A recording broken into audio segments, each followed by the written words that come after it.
I think with selling the gyms, you have to sell your gyms when they're doing well. I think a lot of people want to sell gyms when they're struggling. Nobody's going to buy your gym.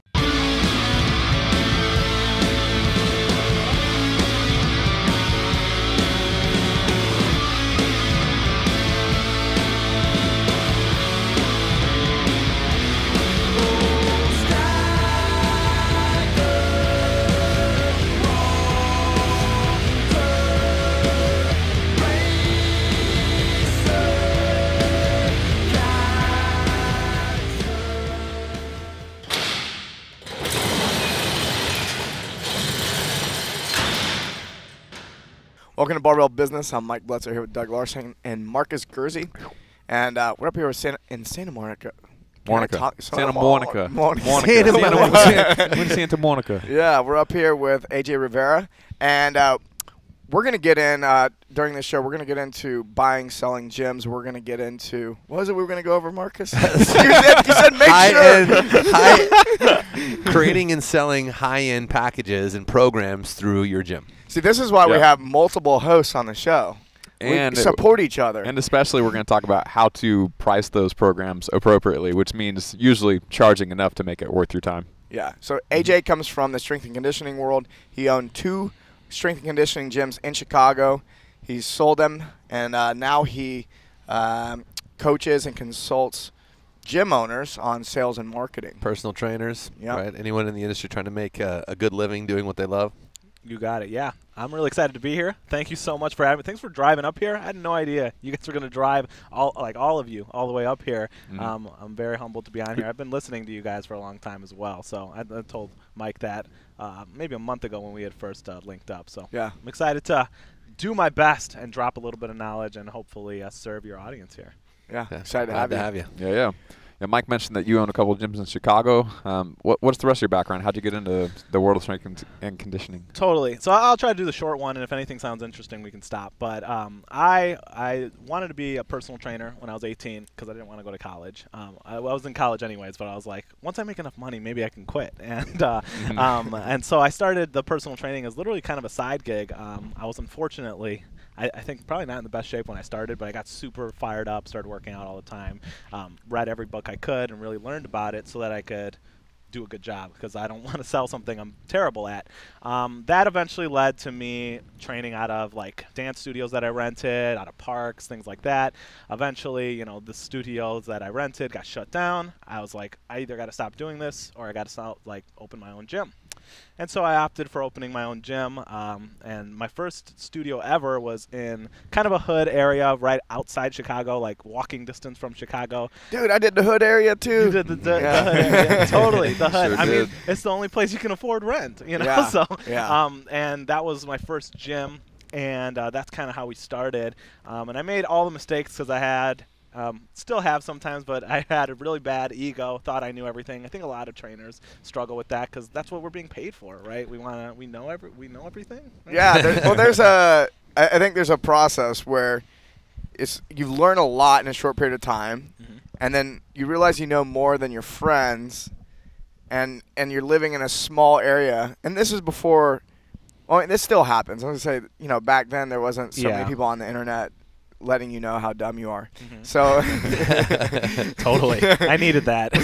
I still need it. I mean, I think I know I've gone through it where it's like, oh, I think I know a lot. I just happen to know more than the people around me. Yeah. And then you get out in the world and you go, oh, I don't know shit.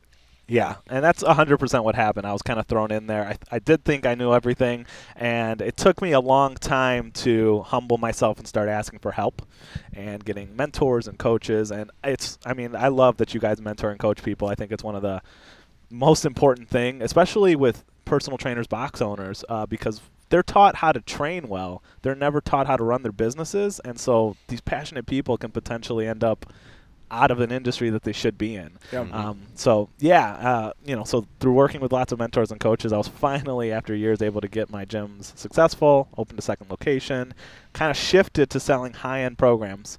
I sold everything. I sold anything people would buy. The one-time-a-week training, which I think is ridiculous. I sold Zumba classes at one time and yoga, even though I don't do any of those things. And And so eventually what felt the best was selling a high-end program that was really going to get more results, and it ended up being the thing that was best for my clients was also the best thing for me and my business and my team. Yeah.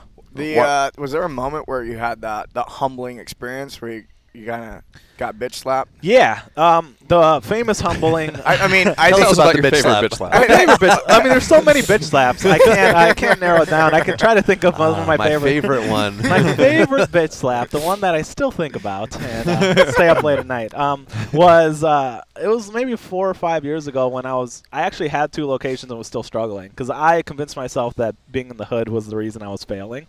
And so I was like, I'm going to open in a rich neighborhood, and then I'll be successful, and that didn't happen. And so I had 2 studios that were operating inefficiently, and it was like a week before Christmas, and I remember gathering my whole team together, and I was like, listen, I haven't paid myself for the past 3 months. I have been literally pulling from personal savings just to keep everything breaking even. So either we have to lay off half our team and close a gym, or we have to figure something out.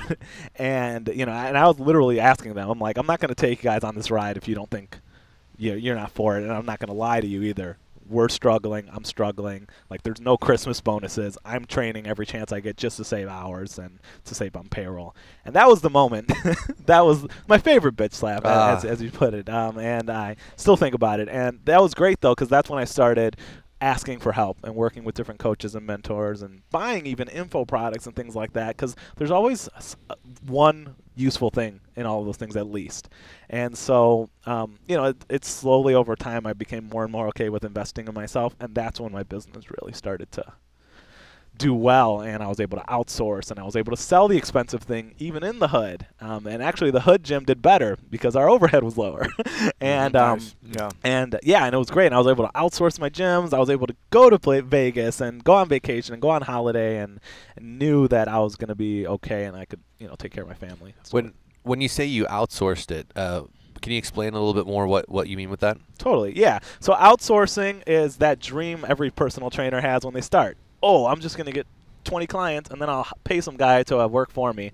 It's not, I don't think that's simple, but that's essentially, what I was able to do was I was able to, not by myself, with the help of my team, and nobody accomplished anything of significance alone, I don't think. And with them, we worked together to develop a system. I actually credit and she's actually still now my VP of this company, and her name's Amanda Elligan, and I'm like, listen, I'm not organized. I'm creative, and I run around all over the place, and I start fires, and that's it. I need you to help contain this fire and build a system. You're a true creative. Yeah, and she's like, yeah. I don't know anyone like that. I'm sure you don't. You sound rad. He's like, you're like the coolest guy ever. We should be bros. I mean, this happened when we started consulting. Sidebar. Right here. When we started consulting, I had told Amanda, my VP, like two weeks before. We went to Santa Monica, actually, for the first time. I was like, hey, I think we're going to franchise, so I need you to come up with all these operating procedures, every single thing that a franchisee person needs. I don't know where to start looking. You just go do it. And she's like, sure, totally. And I came back from holiday. I'm like, yeah, we're not doing that anymore. We're going to do coaching consulting instead. And she's like, are you serious? I just created an entire franchisee operations manual. But, shit. Yeah, so she's really great at that. Yeah, and hang on her. I did. What's her phone number? Yeah, yeah, exactly. You won't be the first person who's tried. And so when I told her that, she's like, I think slowly getting used to it. But she helped me develop the systems to build and we did it together. All the positions we needed to keep it as lean as possible, so that every part of the business could run and actually even grow without me. Because before then, and I think a lot of box owners, gym owners can probably relate to this, when you took a vacation, you were like, we're just going to do shitty for 2 weeks in this business. Yeah. And hope it doesn't burn all the way down. Exactly. While I'm gone. That's a good distinction, is because there's, it can shrink, it can maintain, or it can grow. Mm-hmm. And the moment where I left for a week or two, and then there were more members when I returned, that's when I knew that that felt amazing. It's crazy. Yeah. And a little bit of an ego. It's like, oh, shit, this thing doesn't need me anymore. Yeah. Like, oh, am I even important? Totally. Yeah. I'm ready for my own island. No, no, it's funny you said that, Mike, because like the significance thing, like I think sometimes we force ourselves to not be super successful or outsource our business in a way because it takes away all our significance. Like I go through this in all my businesses in cycles where like now even my coaching consulting business doesn't need me, and I was like, I was talking to my entire team the other day. I'm like, what's the point of me? I don't even need to be here. But it's a good thing because it allows other people to grow, and the point is your business isn't about you. It's about serving the people, and you can serve more clients without you physically necessarily in the gym all the time. Yeah. And so, yeah, and that's what I found to happen to my gyms. I was able to outsource it in that way, keeping it lean, giving people decent jobs, paying them what they should be paid. And, you know, it was when I left, the systems were so good that I actually, it was more successful when I wasn't there. Yeah, I've actually heard gym owners who they're coaches, they're gym owners, and then they've built their website, and they'll say something like, well, you know, I want to keep my website because, you know, I built it, and I think it looks good. What do you say about that? Yeah, I graciously I'll roll my eyes at them and say I don't know how even necessary a website is nowadays as much. I mean, an optimized sales funnel-y type website is better. I think that is sort of slowly replacing it. Like if your website is just some Weebly or, you know, whatever Squarespace thing you threw together and you spent hours and hours, I get it. Your sweat and tears are kind of into it, and your blood, whatever. But, you know, would you rather be super proud of this thing or serve the clients you intended to serve, right? So that's what I would say to that. Great point. Okay. Yeah. But ultimately, it has a job, right? It's about actually getting in front of and engaging with the people who you're trying to engage with, not just be your showpiece of like, look, I built my own website, and it's cool and I like it. Doesn't matter if it doesn't appeal to your target client. Or do its job. Yeah, 100% agree with you. Yeah, I think you know, it can be a waste of your energy as well. Like you could spend forever making your gym look amazing, but if you don't get a client, customer, student in there, then the gym serves no purpose. And I think we forget that a lot of times, or we're just afraid to start asking people for money.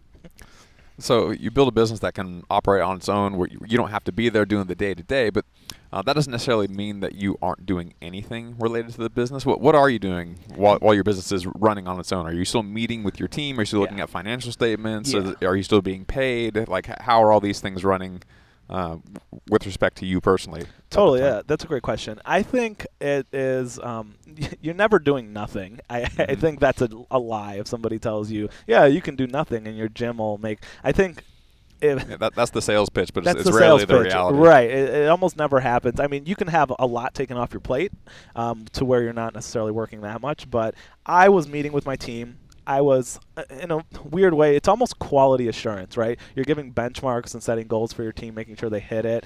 And I spend a lot of the time, especially with our sales team, kind of just talking about their mindset and saying, listen, guys, like this is why we do what we do. And remember that when you're selling, or remember that when you're training with clients, that it's not about you, it's about them. I don't know, maybe it's my own personal struggle, and that's why I project it onto them so much, but the business has to be about serving. It can't be about you. It can't be the show. Look at my abs show. Hey, I have great abs, so you should pay me to train you. I don't think it works well. Wait. What? What? That's been my shtick. That's how Marcus has made money his that whole works? life. Just the slow roll, the slow crumple, like that. You want some of this? $1,000. I've been doing this wrong. Yeah. Should have just been doing more planks. Yeah. So that's what I was doing, quality assurance meeting with my team. You know, I ran the numbers, and at one point I had a bookkeeper. I didn't even run the numbers, but I just made sure we hit goals and made sure everybody was doing everything they were supposed to. And I really was just hiring the high-level people who were running most of the stuff, and I was checking with them. I don't think you need to micromanage every single person. By the time I sold my gyms, actually, I had one girl. I didn't meet her until after I sold her, and we had like a little party afterwards. She's like, nice to finally meet you now that I don't work for you anymore. And I was like, yeah, I mean, that's how this thing runs. But, yeah. Okay, well, what about pay at that time? Are you still taking a salary, or are you just doing profits, or how do you work all that? Yeah, so I paid myself. I think a business owner should make six figures. I mean, $60K minimum, but I paid myself six figures by the end there because I'm the one taking all the risk. I'm the one making sure everything works. If everybody quits tomorrow, I'm the one who has to go in there and run it. And sometimes that would happen. I would have people who quit, or different people would have a medical thing, and all of a sudden I was a trainer again, and or an admin again, or a salesperson again. And I think that's what you're being paid for, to make sure the ship kind of keeps running. So I paid myself about $100K a year at the end there, and to just be the owner and make sure everything was running correctly. But yeah, that's what I did. Okay. Did you get any resistance from your team at that time? Like for the people that are in there doing the day-to-day, like especially like the people who are higher level, like they're managing it, they're running it. Are you, if you're paying yourself $100K and you're not in there every single day, like is there any resistance where they're like, you're taking a lot of money but you don't do anything? Yeah. Did you get any of that at all? So I think that's a really good question, like an excellent question, because I used to have that fear a lot when I started, and I think I haven't had it for a while, probably because it's been a while, but a lot of trainers and gym owners, box owners struggle with that, thinking that, oh, somebody's going to think I'm making all this money and I'm not doing anything. One of the things I've done, and I learned this from a good buddy of mine, Jeff Woods, was as long as you give you make your dream big enough to fit everybody on your team's dream, they won't give you any sort of pushback, is what I found. So that's finding out what they want, right? Some people just want autonomy. Some people just want freedom, or some people want money. I think as entrepreneurs, we assume they all want money, and that's just not the case. Sometimes they just want to be heard. Amanda, who's my VP, she just wants to have a huge impact, and she wants her voice to matter, and so I give her that, which is great because I don't want to do things. So she can. It is win-win. Perfect. I don't want to do things, and so she's she wants to have her voice heard, and she wants to be a part of something that matters without having all the risk. She doesn't want to have all the risk, and so I think knowing what their goals are and not keeping them small. Is the best way to keep them there long term. One of the people who ended up buying my gyms, his goal was in 5 years I want to own a gym. And I was like, when I had started, I probably never would have hired him because I've been he's going to steal my clients, right? I think that's a normal fear. But now I was like, well, maybe I could partner with him and open a gym with him together. That was my initial idea. Or, hey, maybe I can just help him. Because there's enough for everybody to win and everybody to be successful. And I always encourage people to do the math. How many people do you really need for your gym to be successful? Depending on how much you charge, anywhere from 60 to maybe 200 people, depending on what you charge, right? And that's probably not even 1% of your target market and where you're at. So there's really enough for everybody. And so maybe somebody isn't going to vibe with me or my gym, but they'll vibe with somebody else and they still need help. I don't want that person to say, listen, buy from me or don't buy. Buy from somebody who's good and who cares about you. So that's what I did to prevent them from sort of having any sort of resentment towards me. And I was very honest and open with them. And now in my consulting coaching company, everybody knows what everybody else makes. We're very open, and that's because I want people to feel like they're being paid fairly, and that I'm being paid fairly as well. So I don't overpay myself. I don't think I pay myself more than I should be making. And that's what I did in the gyms. I thought 6 figures is reasonable. All my managers made pretty good incomes as well, and they had lots of opportunity to make even more. So I put bonus structures in and things like that. So no, I didn't really get any pushback from almost anybody. How do you show people what people are making? Is this a monthly statement, or they can look it up somewhere? In my business now, I never did it in the gyms, but I maybe would recommend it. I know it might get people a little upset, but we just all know.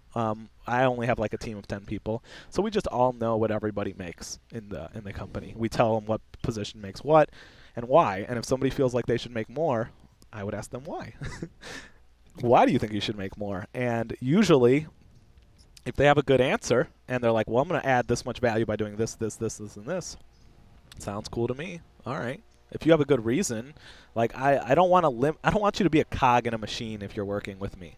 I want you to be a part of the team. I want us to all be together. And I don't think it's like a pyramid.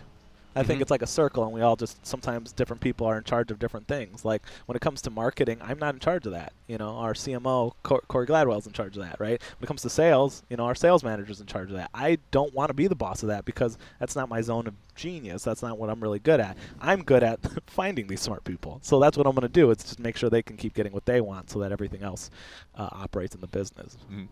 A second ago, you mentioned bonus structures. Yeah. You have an example how you structure bonuses? Yeah, so I tried a lot of different things. I think having one is just the important thing. And I've also noticed switching them is also good because it gets stale for people after a while. So we actually would just like come up with a different random bonus every month, kind of not random, but based on what that month's projections were the year before and kind of stuff like that. And if they hit the goal, we would maybe give a stipend bonus, like $1,000 or $5,000 to the manager, and everybody in the entire gym got an extra $100 or $200 or something like that. So something that really rallies people together in a fair way.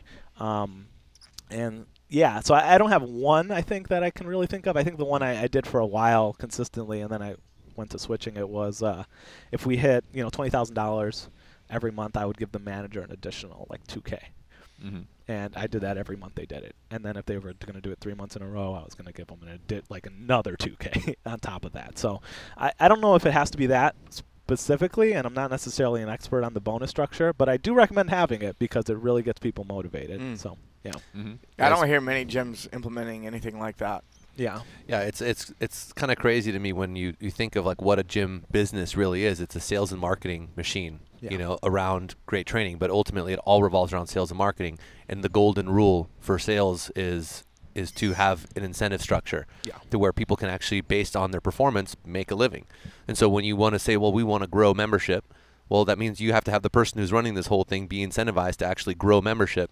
And if they hit it, they get a reward. And like you said, it's not always necessarily monetary. It can be in like, hey, you want time off, I'll pay for a 2-week vacation for you and your husband to go to the Caribbean where you've always wanted to go. Now all of a sudden they're like, oh shit, I've always wanted that. Now they perform. We used to do the same thing where we would switch up what the incentive was just around what the individual wanted. Right? So if the person's like, I want to buy a new car, we're like, we're going to help you buy the new car. Wow. How much do you need? And then we'd say, okay, great, you have to hit these goals for the next 6 months to get your bonus, and now you get your new car. Aston Martin. It's going to be 3 years of hitting your goals, Mike.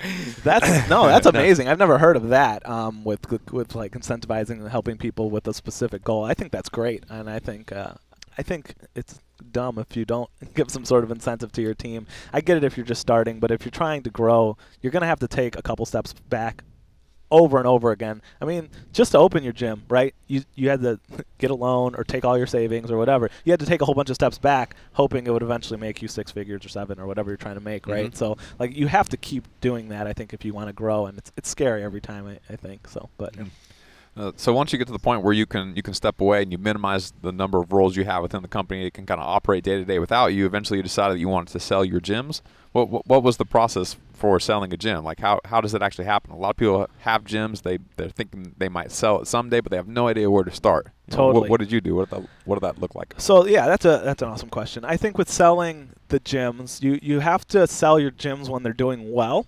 I think a lot of people want to sell gyms when they're struggling. Nobody's going to buy your gym, especially the barrier to entry is so low to open a gym. I mean, if you have 10 grand, really, if you have nothing, you could start a fitness business. You can go to a park or a beach and start an outdoor boot camp, and that costs you $0, right? So selling a gym, you're really selling, I think, the culture and the systems and the growth. So that would be kind of the first thing. Is we sold when we were continuously growing. Like I think we probably would have hit like 600K between both of them the next year had I kept them. But I was like, this is the time to sell it if I'm going to sell it. And I had already started coaching and consulting people, and I was enjoying that process more. So that combined with the managers I had wanted to own gyms. And so I don't believe in keeping people small. One of the guys was the same guy I was mentioning earlier. He wanted to, in 5 years open a gym. I'm like, what if I helped you buy this gym within a year? And he's like, that would be amazing. I'm like, I'll give you, here's all the numbers. I'll give you the exact system. Because he had failed at opening a gym before. So he was really afraid to do it again. I'm like, here's my proven stuff. And I will be here for you for forever to help you with it. And I still talk to him almost every week. And, he does about 300K a year. So he does good. And he just wanted to know what he was going to do was going to work. That's all. Because he loves training people. And so, I sold it to him. And then I had another girl owned the other. It was the manager of the other one. And she's like, yeah, I would love to have this gym. I already feel like I'm the owner a little bit. And I'm like, great. So when you did that, because you sold it internally, you sold both gyms Yes. to each is the manager of each one, Right. right? Now they're two separate entities being owned and operated individually. Yep. Did you go through a valuation process and work with a broker to make the deal happen, or did you guys just do it all internally, or was it all just you put a number up, he said yes, Yeah. let's sign some papers? No broker, lawyers, but that's about it. And they each had like financial analysts look at our numbers to make sure I wasn't lying, which is totally fair. You know, you can like me as much as you want, but like look at the numbers, and they're like, oh, this is wildly profitable. This is good. And so they came up with their own valuations, and I sold it to each of them. And that was it. Yeah. Awesome. Let's take a break. Good idea. When we come back, we're going to get into The programs. Jesus. Get this man another cup of coffee now. I felt so dialed in when we got here. Before I started with my barbell business coach, I was all over the place. Didn't really have a plan for the gym. I didn't know what I was going to be doing 30 days, 3 months, 6 months, a year out. I was just so busy with the ins and outs and the coaching and the programming and the marketing and planning events and doing all of this stuff that I didn't really know where we were going as a gym. And as a result, the gym kind of just went in circles. I had, you know, between 85 and 105 members just bouncing back and forth and back and forth. You know, people were coming in, but people were going out, kind of missing something. Since starting with the coaching program, when we first started, it really made me dive into what I wanted out of the gym, not just today or tomorrow, but for the future. They had us answer a lot of tough questions that really made you think about what you wanted and where you were going. But once we got the answers to these tough questions, it was very easy to make this plan for this month, this quarter, this year, to help us get where we wanted to go, to implement the programs, to hire the right people, to plan the right events. And really, I would say it's totally changed the landscape of my business over the last year and a few months.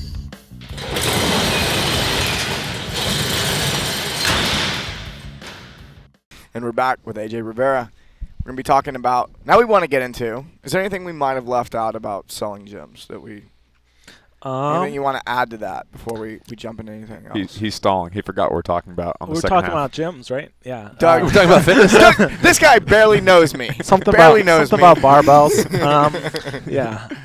I don't. Yeah, I think my experience of selling it to individuals is a lot easier than trying to sell it to other people. That's the last bit I guess I would add about selling gyms. To sell it to someone on your internal team, you mean? Selling it to the internal team, yeah. Because I sold it to managers, and I can't imagine how you would sell. I'm sure you could sell it to somebody as an investment. I think a CrossFit box would actually be way easier because it's like MRR, like it's recurring revenue and it's very predictable and stable.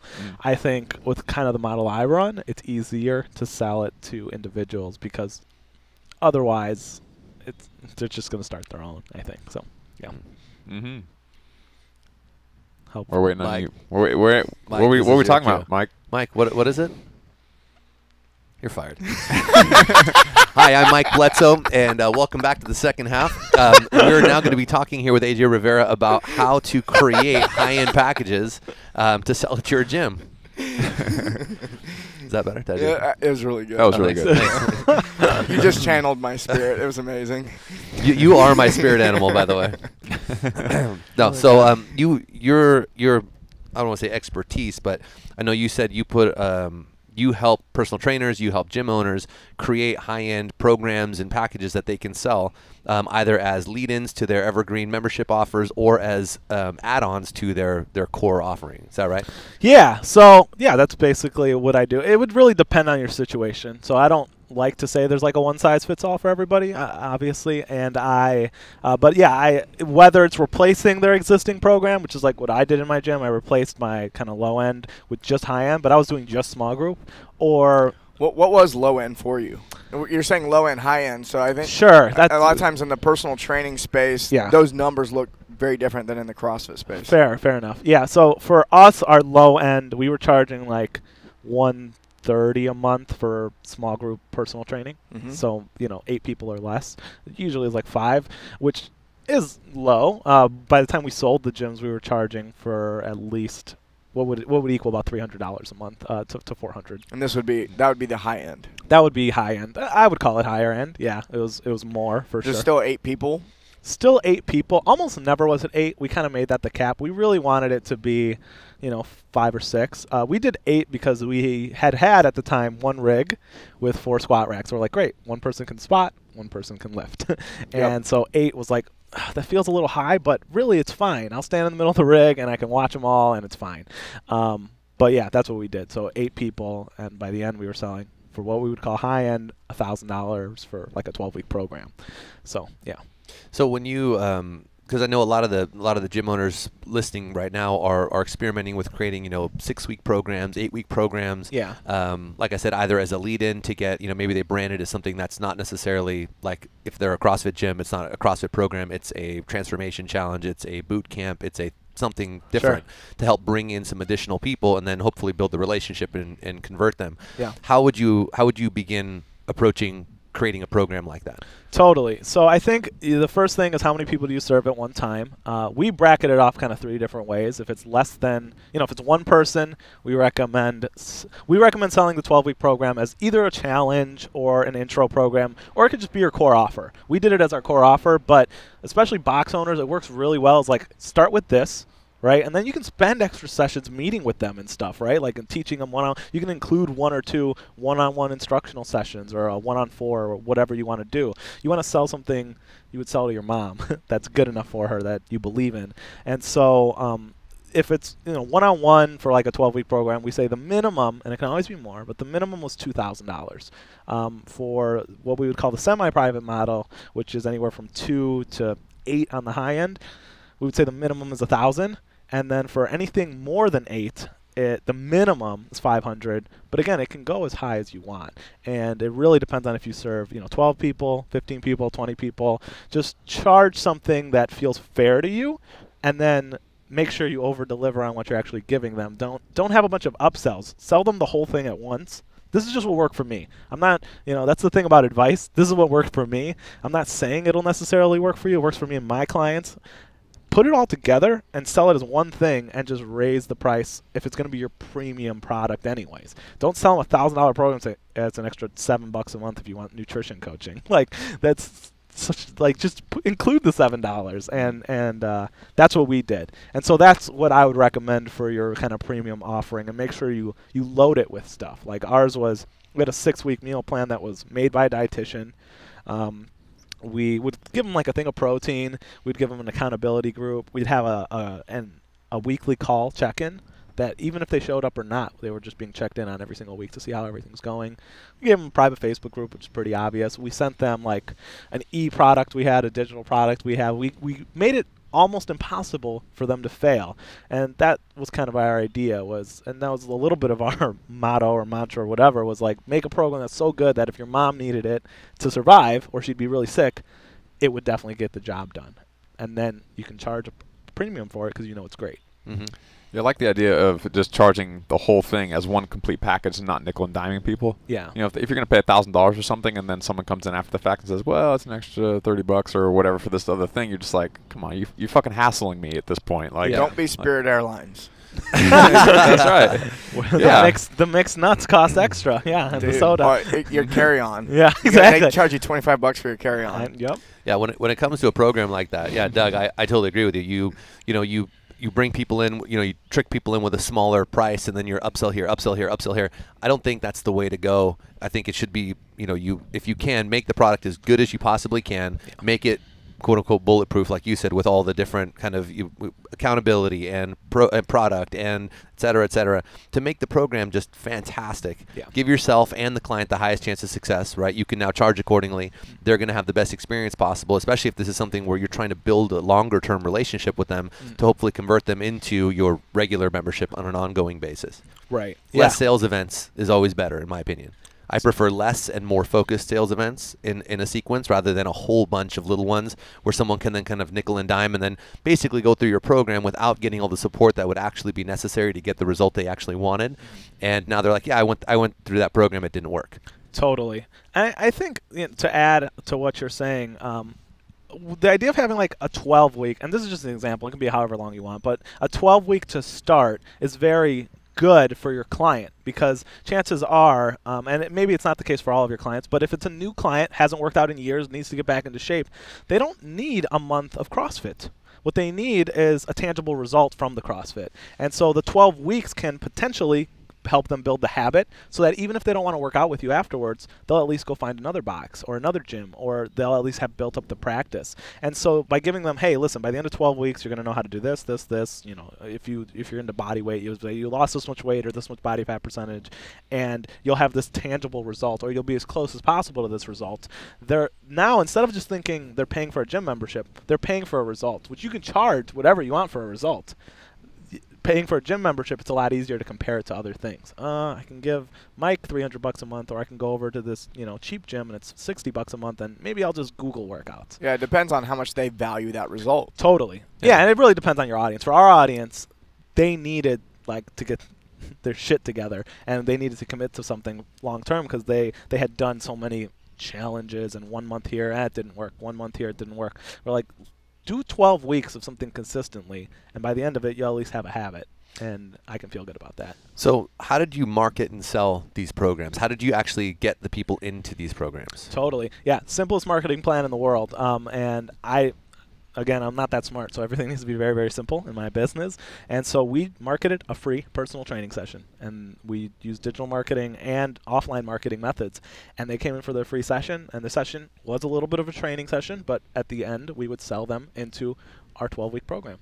And that makes it a lot easier. I know a lot of people, and these work, especially for boxes and like martial arts and things like that. The bigger things, like people do 21-day things, 7-day challenges, 10-day this.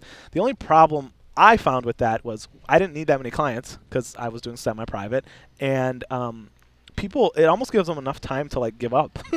So like we used to do 21-day or 28-day challenges, and yeah, you can hassle and keep them accountable, and that you should.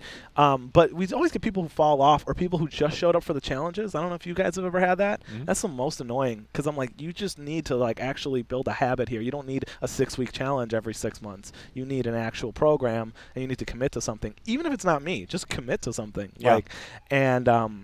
And that's why we started saying, listen, here's one free session. Mm-hmm. I'm going to meet with you. And at the end, I'm going to see if you're cool. Some people we wouldn't try to sell if they were like had bad energy, or if they weren't a fit. Like if we had a CrossFitter come in, we would refer them to the local box that we liked. Like literally, we're like, we can't help you. Like we're fat loss people. We work with fat loss clients, but these guys can.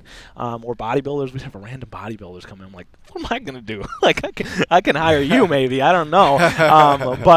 Yeah, that's what we would do. Free session. They came in. We sold them the 12-week program. After the 12-week program, we would sell them either another 12 weeks or a year-long program. And that was it. I feel like the vast majority of times I hear people talking about marketing, it's almost always biased towards online, internet, digital marketing. Yeah. And not offline methods aren't mentioned quite as often. Yeah. What did you guys do as far as offline marketing methods? Sure, that's a good question. We didn't ignore offline. I think you should still do offline, because it's in many ways it's more sustainable, and it's an advantage you have against like the big corporate gyms. The big corporate gym can outspend you any day they decide to, mm-hmm. and then you're going to have a hard time even showing up in your localized market. So I think we would do a lot, like a monthly seminar or workshop, and that worked for bringing in free people. We would do charity events not too often, because then it loses its specialness. But charity workouts worked really well, especially for bringing the husbands in, because the husbands, at least when we were operating, now it's a little bit more normal. I don't need a trainer. I'll just go to the gym and do my curls. I know what I'm doing. And so that gave them a reason to come in that wasn't for themselves. They're like, oh, I'm helping a charity and supporting my wife. So charity workouts worked really well. We would do bring a friend kind of challenges. And those still work really well, because people have so many people in their network they can bring to your gym, and they just need a reason to ask them. And so used to saying, hey, can you refer me to your friends? They're going to be like, whatever. Yeah, sure. But if you like, hey, it's bring a friend month, and you can win an Apple iWatch or whatever, Apple Watch. If you bring a friend in, I'll put a raffle ticket in for you, then all of a sudden they're telling 20 of their friends, 30 of their friends, literally. And we would generate leads that way as well. We also do JVs with people close. We were in like a little strip mall kind of area, so we had a juice place and a yoga studio right in there. And so we would do combo events. So they would get our clients, we would get their clients, and it wasn't really competing. A little bit the yoga, but not really. So all those things helped a lot in terms of offline marketing.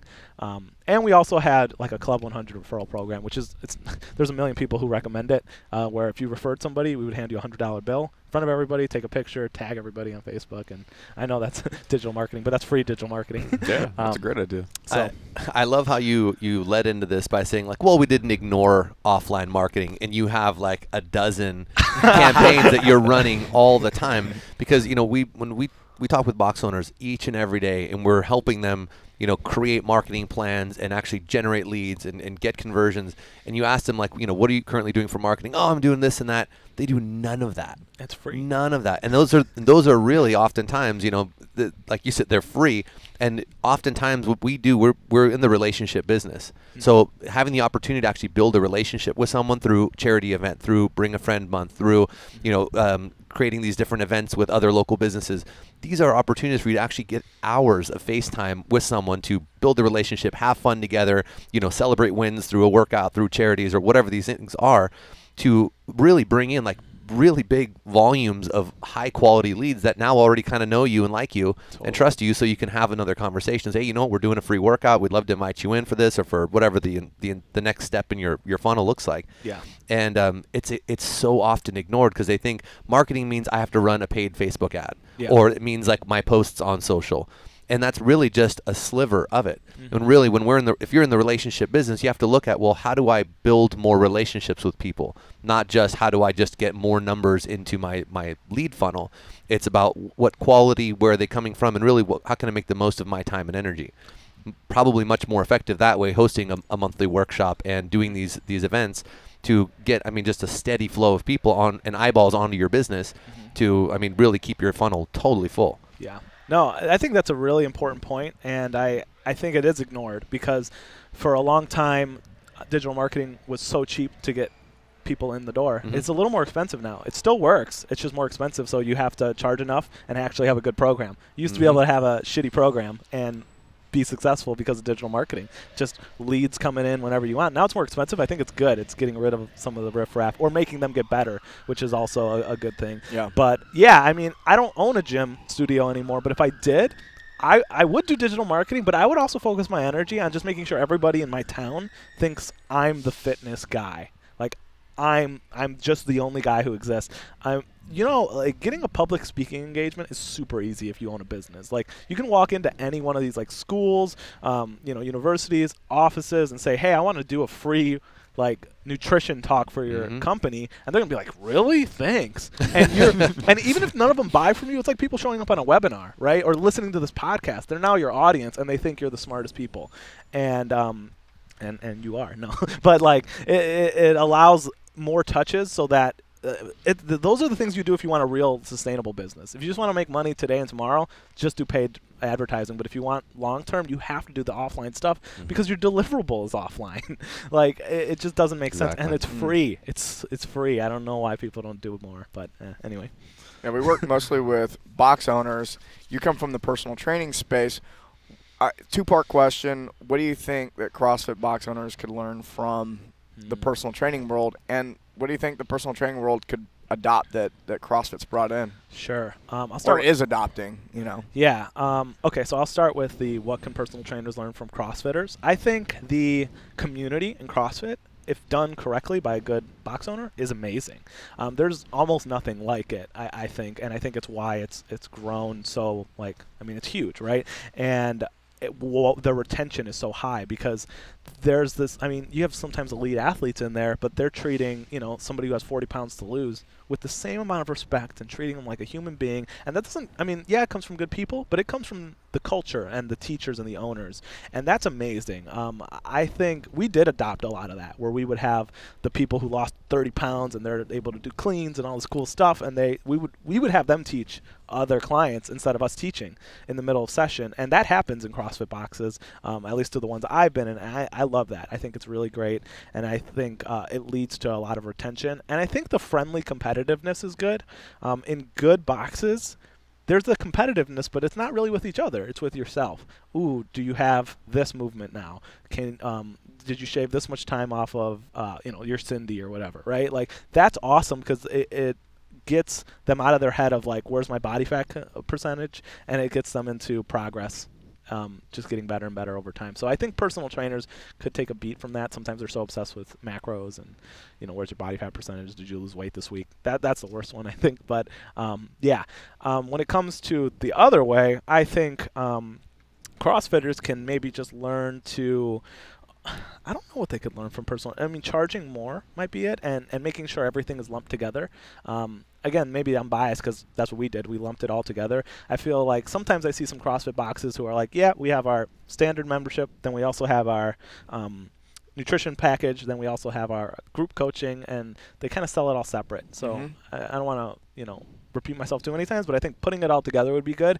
And also, even if you do a MRR model, like a monthly recurring revenue model, you should still have like benchmarks for goals for them. Progress is important, but some sort of goal, right? Even if it's just getting, going through this workout faster, or losing this much body fat percentage, or even if it's just measuring their stress, happiness, energy, like some sort of benchmarks I think would be great. And maybe that's not personal training, maybe that's just what we did, but yeah. I think it's great advice. I think a lot of people get someone in the door, they become a member of the gym, and then they're just like, cool, show up to class, and there's the accountability isn't there. Yeah. Pricing. Pricing. You mentioned that. You think a lot of gym owners aren't charging enough. I think almost all gym owners don't charge enough. They kind of do it backwards. They think they have to charge a little bit, get a bunch of people results, and then they can charge people more. But the problem with charging a little bit is that when you charge a little bit, you're only a little bit invested in your actual transformation, whether it's becoming an elite athlete, becoming a bodybuilder, or losing 50 pounds. And did you charge too little at some point and then go through that yourself? Yeah, so we used to charge, when we opened, we actually offered all types of sessions, yoga, Zumba, everything, and boot camp, which was probably the closest thing to a CrossFit. It was an insult. It's nothing like real CrossFit, but it was like a HIIT style workout, and we charged $130 a month for all access to all of that. And what we found is I charged that little not because I thought that's what it was worth, but because I was desperate for clients. And so what kind of clients did I get? Desperate clients and people who are looking not for the best, but for the most affordable, and people who want to go to a place that's small because they want to avoid the other people in their life, so they wouldn't refer clients. So I found I was attracting the type of people I was at the time. I didn't realize it, but I was super scarce, desperate, penny pinching, and those are the type of clients I brought in the hood there. And when I started selling high-end programs, I literally lost almost all of those clients, which was real scary. But I started getting clients who got way better results, who never complained, who never missed session, who checked in, who welcomed new people, who weren't like trying to become this little clique, and they were paying literally triple the price. So I was charging $130 for maybe 6 people in a session, and it was basically personal training, but I was calling it not personal training because they each had their own programs. And then after one of my mentors recommended I raise my price, I started charging $1,000 for a 12-week program. Yeah, so you were working with a coach. They recommended raising the price. Yeah. You had resistance to that? No, because at that point, initially I had resistance to it, but at that point I was like, I'm tired of being broke. There was this income barrier. I couldn't get past 10 grand a month ever, no matter what I was doing. I was like 9,999, literally some months. Couldn't get past 10K a month. And then, by the time I started selling high end, our worst month was like maybe 13 or 14,000. So like but I probably hired the coach too late. I should have hired them earlier. I shouldn't have had to consider laying off half my people and closing my gym. But I think that happens a lot with first-time business owners. It was, yeah. And then, if it's your second, third, or fourth business, you just know that you have to have a coach earlier on. Totally, yeah. I pretty much always have a coach at all times right now. Sometimes I'll go through little breaks just because I'm not sure what I want to do, but I think you're going to speed up your whole life by 5 to 10 years, literally. I don't know if I ever get those gyms to $500,000 if I didn't have the coaches I had. And some of them sucked, to be honest. Some of the coaches sucked? Some of the coaches sucked, but all that investing in that coach did was it showed me it made me okay with investing in myself and looking at return on investment, and it made me look for what to not buy, right? Taught me what not to look for in a coach. And, you know, some were great, some were okay, some were good, bad. And it's okay because at the end of it, I learned something at the end of every single time, even if it's only a little bit, and even if it doesn't have an ROI today, in a year, 2 years, you know, it will. Yeah. So, yeah. One of the things I found is by having a really great coach myself, I became a better coach. Yeah. Instantly. Like, I have a business coach, and I became a better fitness and health coach. Yeah. Because I got to see all the principles that were being laid out, and I go, oh, these are where things are the same. And investing in yourself, it makes it a lot easier to demand that of the people you work with. Yes, because you're not like being a hypocrite anymore. Like you almost feel, at least I did, I felt hypocritical when I first started as a personal trainer because I had never had a personal trainer, nor would I have invested in one at that time because I knew everything. Little me knew everything. And after I started having business coaches and I made it, I'm like, well, I'm investing in myself. I have no problem asking you to invest in yourself either because I really do believe that you can lose 20 pounds or whatever and be happier and feel more aligned and have better relationships with everybody just by starting with health and fitness. So that's what really helped me. It helped me get better with investing in myself and allowing others to invest in themselves. Excellent. AJ, awesome. Where can people find more about you? More about me. So you can go to ptfreedom.co. There's no M there, just .co. And they can kind of check out there's like a free case study on how to get, you know, high-end clients in your gym. You can also just find me on Facebook, facebook.com/AJ Rivera Official. And that's a cool place to reach me as well. And we'll put all those links in the show notes. Totally. Thanks for joining us today. Dude, thank you guys for coming up. I Thanks really for having appreciate us. it. Yeah. Yes, sir. Thanks, AJ.